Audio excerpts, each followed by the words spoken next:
Hi, it's Deanna from Ribbon Candy Hooking. I'm starting our February project, our February kit for the Ribbon Candy Hooking page, our Facebook page too, Rug Hooking and Punch Needle Club. I have a Klimt design called the Kiss, which I'm sure you're familiar with, and I just wanted to show you, I'm starting with some of the early sort of fibers. This is like an as-you-go video. This is a really thick, this is Patton's roving, and it's a very, very thick yarn, and I want to show you how well it hooks. I've got a lot of nice metallic yarns that go real well with Klimt too.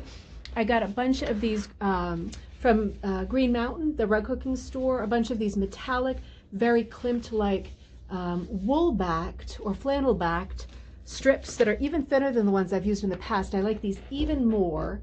And I've got a bunch of yarn that I've hand-dyed, this kind of tobacco-y yellow color, a navy color, a really brilliant gem jewel color.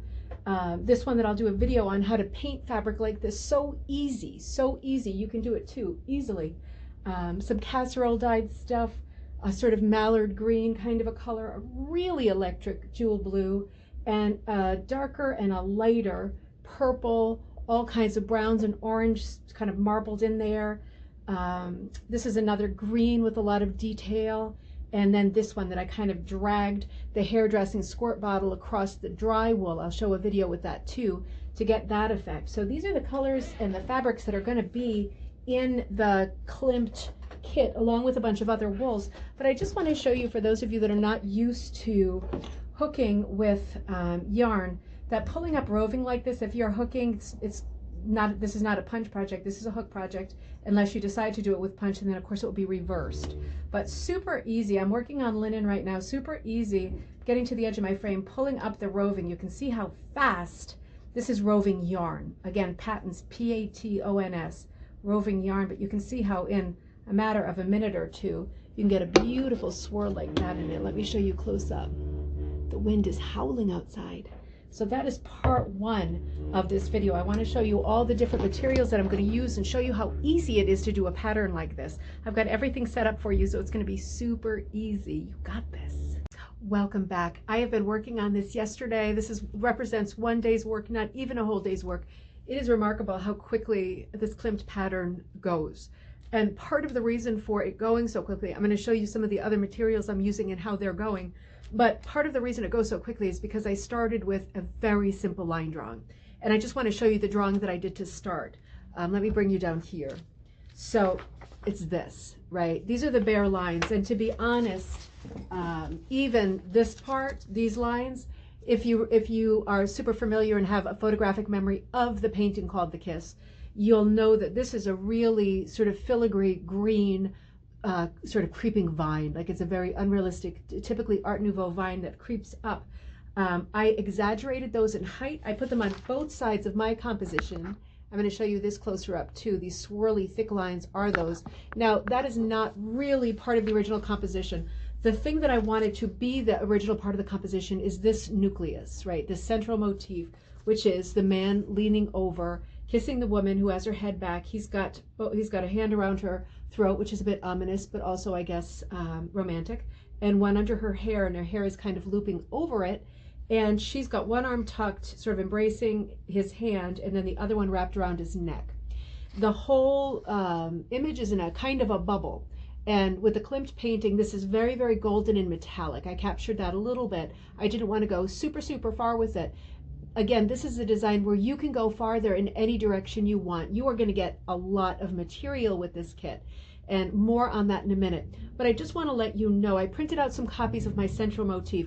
This design is, I think, 12 by 12, 13 by 13, okay? So your pattern will come with a 4-inch border all the way around. So let's just talk about some of the things that you might do. I want you to adapt this image in any way that you think it works better for you. So let's come up here together. And I did some different things, right? I did some stuff. I'm going to show you closer up, but here you can see I added some work to his body there. You know, in the Klimt painting, we've got a lot of this kind of vertical with boxes within boxes, this kind of thing, some of this kind of thing, some of this kind of thing with circles. You see what I mean? A lot of circles, a lot of cut off ovals, this very Klimt stuff. All of that is subjective. All of that is your call if you want to add that to the picture. Now, for me, the background, I did a lot with him in terms of being metallic. With her, I'm just doing her dark. I pulled her out. I had her lighter. She's going to work better dark. She's such a slight figure here, just this sort of live body right here, kind of snake-like, Eve-like feel to her. What I really want to talk to you is about the background. Yours is going to be bigger than this, but I'm boxing it off. I'm going to put in the background, my vines come up a bit higher. I'm doing something like this, very Art Nouveau, box off with my initials, the D in it. I do like that for my double D. That didn't sound right, but you know what I mean. You do whatever you want with this background. If you wanted to add a border to your entire piece that was like this or like this, very Klimt, right? Very Klimt. You could do that right around the border. If you wanted to pattern the whole background, very Klimt, or swirl it up like that with the coils, you could do that too. I want to give you just a few ideas of things that you might do with yours. You can make it just like the picture of mine. You'll get the picture of mine. The main thing that you want to think about when you're completing this pattern is your central motif. You want to preserve this image as a central image because Klimt is busy, and the supplies I'm giving you to do this pattern give you the potential to make it overly busy. You're going to need to make a decision about color because you want the central motif to stand away from the background, and you want to be able to play. So you have to be thoughtful about whether you're going to frame this out. I'll show you how I framed mine out. Whether you're going to keep the figures dark, keep the figures light, make the figures patterned, make the background fall into the background. Give your eye a rest with the background. Make it bottom heavy with a dark color, lighter on top to just give a break to the eye. Or you might want to do this kind of thing all the way around it, right? This sort of concentric radius around it. On mine, I added pops like this, where I put partial circles. You know, Klimt would do something like this if it was him. He would add stuff like this. Very sort of design-driven, that kind of shapy thing. You can get out a Sharpie and do that directly on your piece. You could also do something as simple as, here's the figures. You're going to box it out here. You're going to do some random boxing just to have the chance to plug in those metallics, right? You're going to do it your way. However you see works for you. You're going to do that. Maybe you're going to do her dress in all horizontals or horizontal hooking. Maybe you're doing it like that. And maybe in the background, you're going to actually put leaves on the vines and give it that kind of more organic feel, right? That's a possibility too. All the way around, a bit more fluid, a bit more filigree. If your central motif stays the same and stays strong and stays separate from the background, because Klimt works in a very graphic style and it's flat. We're not looking to unite the central motif of the two lovers with the background. We're not looking to do that in terms of being consistent with a Klimt. Klimt doesn't do that. So he looks for opportunities to do patterning and design, and he does layers of patterning upon more patterning. So this kit is going to give you the possibility of doing that. It'll be up to you what you decide to hook first, but I could see this being done with a very busy body. With her, you could also think about doing her patterning like this, right? It's very sort of sensual the way that her body is resting against his. There's a curve to it. It's like a cat curling up into something cozy and warm.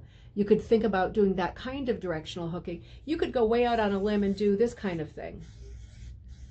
It doesn't look overly Klimt. I mean, actually, now that I look at it, it looks fairly Klimt.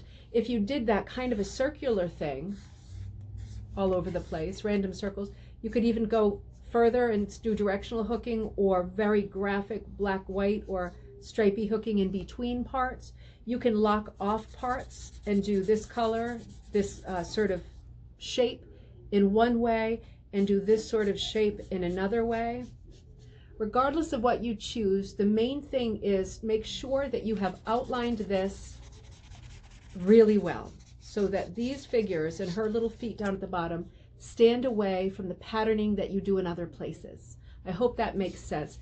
Main Klimt motifs, boxes within boxes, circles within circles, waves, and spirals, right? Those are the main Klimt motifs. So having said that, let's look at some of our materials that I've been working with. And it's been going remarkably well because, as I said at the beginning, I'm not a huge Klimt fan. I'm not a great Art Nouveau fan in general. To me, that anything that touches on the gaudy style as an architecture and layers of patterning has not traditionally and historically been for me. This is for me. This has become super for me. I wouldn't be hooking at this speed if I wasn't enjoying myself immensely. So this is what I've done so far. You can see I've left the faces and the arm. I've kind of hooked the cap of her dress, but she is yet to be realized. So she's bare. I took out what I had for her because it was too busy. He's very busy, and he really is the dominant motif in the Klimt painting. I maintained that feel. I gave him really boxy, metallic biz. I gave him the biz. And these are some of the things that I've hooked into it. And what did I do around the edges? I did a dark brown outline. You're going to get all the exact same materials that I've got, and then some. I didn't even use all mine yet. In terms of the color choices, you're going to get all of the same color choices as I've used, plus some more. This is the main palette, and I showed you at the beginning the different wools. This is how the purple hooks. I'll show you that in just a second. Different textures, lots of metallic. But I've put kind of a green, a cobalt layer. It's mixed in with the slate blue too, which is fairly dull. The cobalt and the slate around the two figures to separate them from what's going on around them. Mine is very busy. So that's the way right now that I like it. I want to show you how some of this stuff hooks. Okay, I'm going to bring you a little bit closer. So we saw this. I hooked this for you the other day. This hooks like, as Barbra Streisand would say, butter. This goes so fast. It's so full. That's this one here. Right, you're getting that exact one. I have more of that. I have lots of that. I dye for all these projects. So you're getting a bunch of balls. You're getting all 9 of these colors. And you get a ball of each, like a bobbin, a little spool of each. You're getting these. This one I've been using a lot lately, the solids. These are the flesh colors that I'm about to use, cut real fine into like 3s. And then I've got the dark brown and the black. It's good to have both because I'm a lover of antique black in rug hooking, and I like it when things are not quite matchy-matchy. And then some of the noodles I'm using right now. So let me show you how it goes when you're using, for example, these. So I'm going to just take a piece of this off. Now again, yours are going to be wrapped in spools. I'm going to take a piece of this off, and I'm going to show you what I do that works for me the best. So I'm going to cut a piece. Again, this is your choice if you want to go straight from the little spool you get. I like to cut a piece, and I like to fold it in half to give it a bit more body. I'm just doubling it up to give it more body. You don't have to do that. You don't have to do that. It's still going to work. I start from this end because I can clip the sides. It's just my way. I start from the 2 tails. And if you're wondering, how is this going to hook? Is this going to work? It is going to work. I might not leave this here, but let me just hook some of it in. Doing this at a weird angle right now to get you on camera. But as you can see, as I pull it up, it's like a little parachute, a little bit of parachute silk, right? It's like it fluffs up. It's unexpected each time. Sometimes what you pull up is covered with the metallic glitter. Did you see that one? Sometimes you just get a little burst of plain color. I'm going to put that one closer. It's unexpected, and it's fun to hook something like this. The reason I'm hooking with the double is because, again, it gives it a bit more body. Sometimes when I pull it up, do you see how I have both colors? My finger underneath is fanning it out a little bit underneath. I'm not keeping them straight together, like married together. I'm fanning it out a little bit underneath. And, ooh, look at that glitter. And then at the end, I can feel I only have a little bit left, and I just pull it through so that the tail's up. And then one more little tiny shot of apricot there. So you can see how even what looks like it could be a really fiddly, fancy fiber, real sheer metallic, you might think to yourself, what a pig's breakfast that is going to be to hook. Well, you know what? It's not. It's easy to hook, particularly easy when you double it up. It goes fast. It's all automatically ruched and sparkly. It has that Klimt feel. It goes really, really well. This is some of the one I've cut up of this one. Remember this one? Back you up just a little bit. This one I cut some strips and it made this kind of thing. And that is this white here that you're seeing, that I've used just to pop some edges, the one with the white and the green, that's that one.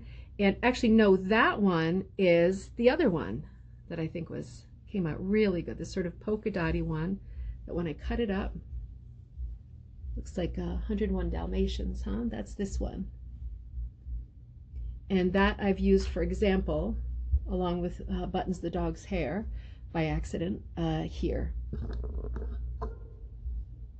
And you see how with this motif, I've done, it looks a bit of a Dalmatian. I mean, it looks very Art Nouveau, the way that those patterned ones have hooked. And in the middle, I've used my metallics. And you're going to have several of each of the metallics. I've got 4 different metallics I think I showed you. Let me just show you again. You're going to get some of each of these. It's a dark copper, it's a light copper, it's a true silver, it's a gold, and it's a pewter. So you have each of those because you know that Klimt would have used everything shiny and metallic. He was like a magpie, wasn't he? Everything shiny and metallic that he could get his hands on. So in your kit, all of those things will be in there. With this, it will either be for you something like this that has very few lines, just the central motif and some suggestions around it of upward growth, which is also kind of a metaphor, isn't it? Kind of a beautiful metaphor for love.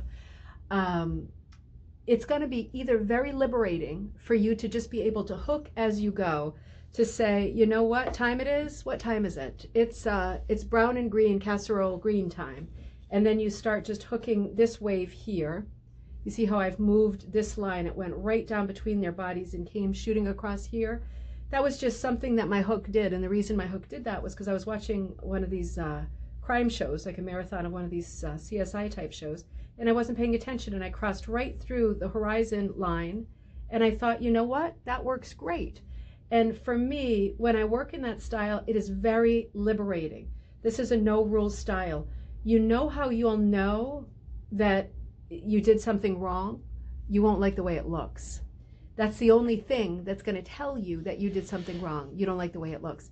And if that's the case, I'm just going to pull that back out and say, no, let's go for mallard green, or let's do a metallic there. I need more metallic ribbon there. Your eye is going to tell you what works. There will be times when you step away from it and go, it's getting too busy. I need to pull some stuff out. It's getting too busy. Or give myself a hot minute. Let me hook something in solid, see if I can do some contrast and offset the busyness of a Klimt that way.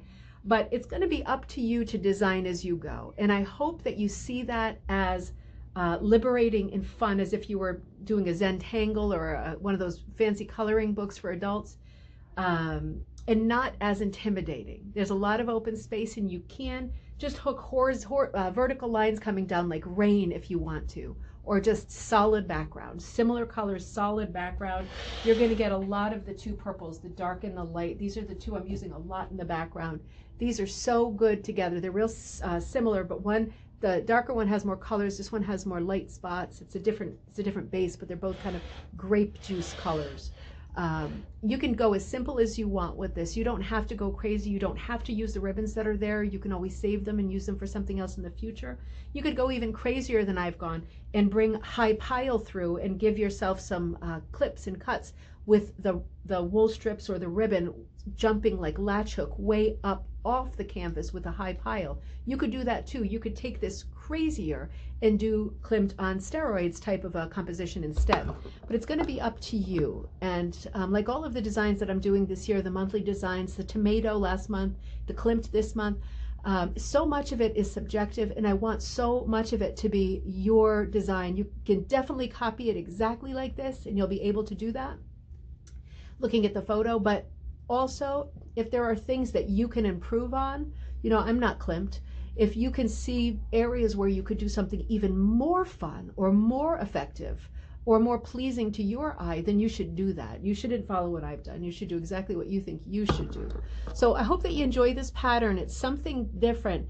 I want you to be free. I want to set free the creative spirit inside of you, with a starting point of a painting that you already know. It's going to be a really good start. You can walk right into it because you already know this painting, and I'm sure it's part of your memory museum, and you just need to access it and do whatever you want with it so that you love it even more. It's going to be a jewel box of a kit. It really is going to be a jewel box of a kit.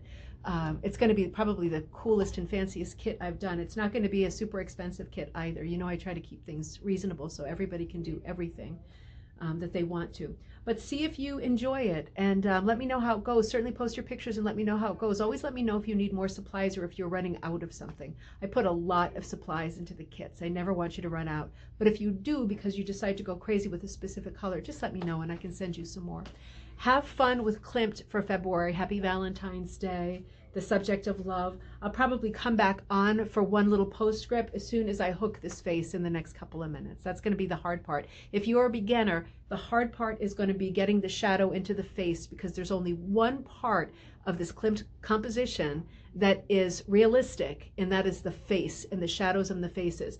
It's going to be a less is more. You just need a few lines and a few shadows, but without it, there's not going to be an anchor to this. You've got to be able to recognize immediately with your eye that these are two people, because this is not the shape of two people, right? This is a Klimt shape. This is a crazy shape. You've got to be able to hook those faces in a way that you can immediately tell that they're two people. And refer back to the original painting, because it's not overly clear. It's almost like a puzzle. Your eye searches a little bit. But again, for beginners, that is the hardest part.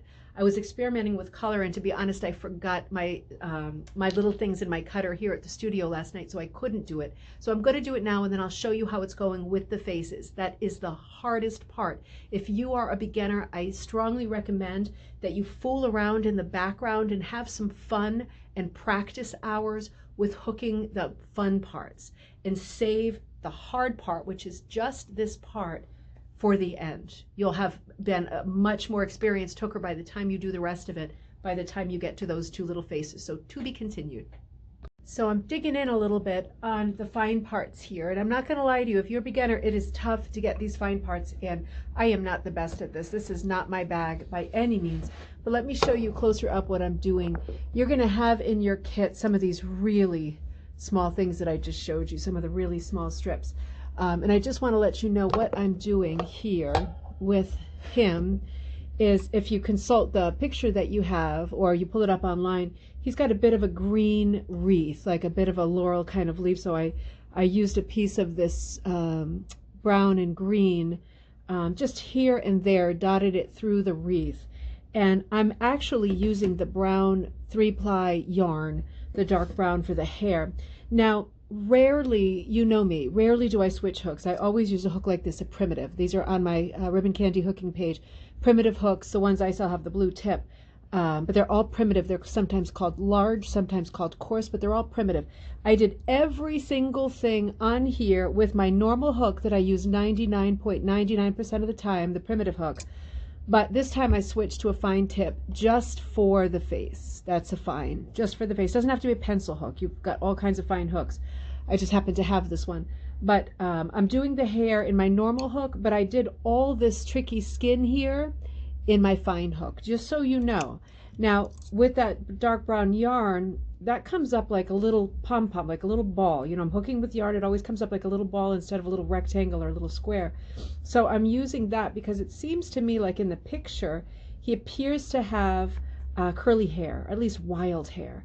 So I'm just going in, after I get that little laurel leaf in, I'm just going in and pulling in a bunch of curls. Some of them I'm pulling forward farther than others because I want it to look a bit realistic. I want his hair to be a bit mussed. You know, judging from the nature of things here, I think he's probably getting a little bit mussed. So I just want to tell you, if you're a beginner, this part is a tricky part. Just get the shadow line in, make the shadow line dark.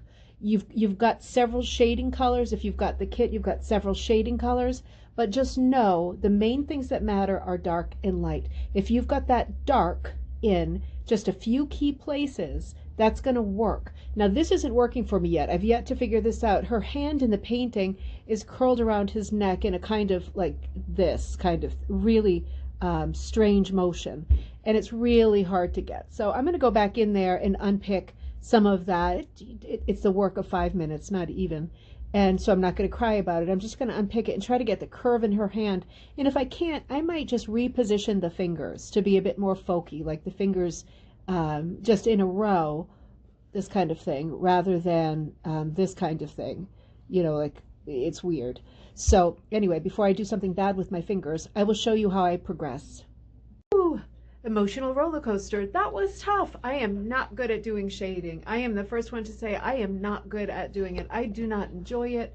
I got the faces in here, if you can see.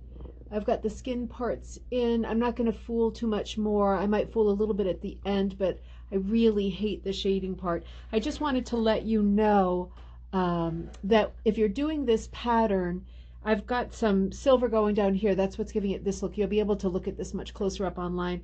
I introduced this kind of ginger color because in Klimt's painting it is more toward red than brown, the hair. I think I showed you this laurel leaf I was working on, but the ginger is a little bit different. I put some dark colors for the face. There's about 5 or 6 different shades from light to dark of skin color, and I made his a bit darker and hers lighter. Her arms kind of reaching up and grabbing his hand, and I'm ending up putting back in this one for her dress. Now again, you do it the way that you want to do it. I'm ending up putting this one back. I actually had this thing over it. This is how bad my eyes are. I hope you don't have the same problem that I've got. But I ended up using this stupid thing over it like I was, you know, going to the dentist or something, or a molecular biologist or something like that. So bad, my eyes. I hope you don't have that problem. I hope you can see it and do it a lot quicker than I was able to do it. My word. Anyway, I'm putting in this one for her dress. And these are all ones that you'll get too. And then it's going to sort of bleed into this. So that's what I'm doing right now. I'll show you that in a minute. I'm going to go from this sort of mix into this lighter mix of oatmeal because I want her to look kind of sort of nude. You know, she's got a dress on, obviously. She's not completely reprehensible, but it's going to go from that multi to the more nude color because I really want her to stand out, the shape of her body to stand out. That's one of the prettiest things about this piece. So to be continued. As soon as I come back, her body will be finished. Well, you know, I think that I am there. I'm going to show you this close-up. I loved using these two together. This, for me, was a big problem solver for myself. And again, I really want you to do this the way that you want to do it.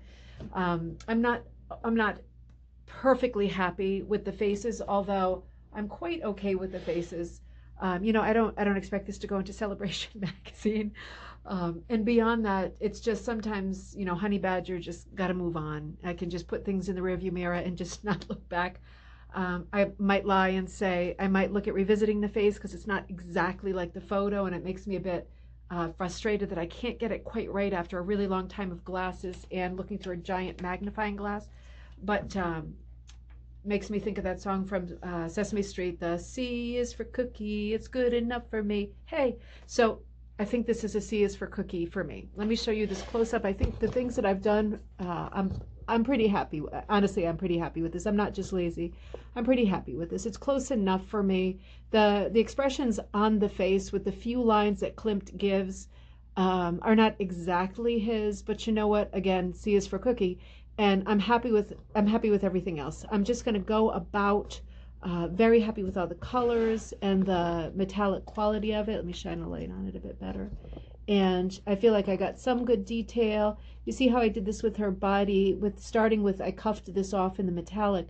I have a little bit of the mixed color here, and then I bring the mixed color down here, and I really mix it in with that oatmeal color, which is pretty. I think it stands out a lot better than it was before.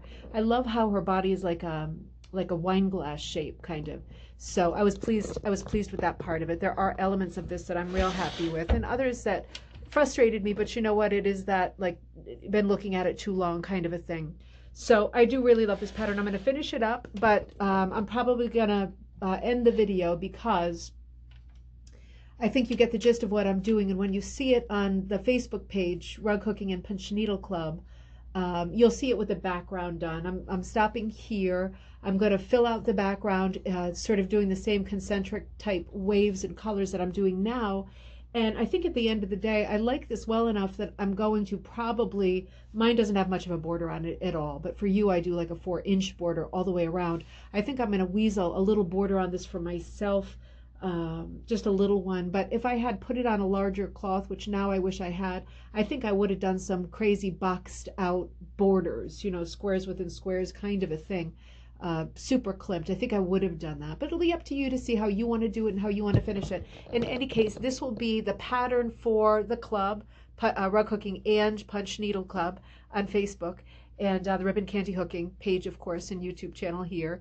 So I hope that you enjoyed. I hope this was a good call for Valentine's Day. I wanted to do something romantic, but not something cliche. And I thought this hit the mark in a nice way. And I really hope that you exercise all of your creative thought and spirit and put it into a piece like this, because God knows Klimt exercised all of his creative thought and spirit when he did all of his pieces. And you should take the same opportunity here. I will see you soon from the Ribbon Candy Hooking channel. Have a great weekend. Bye.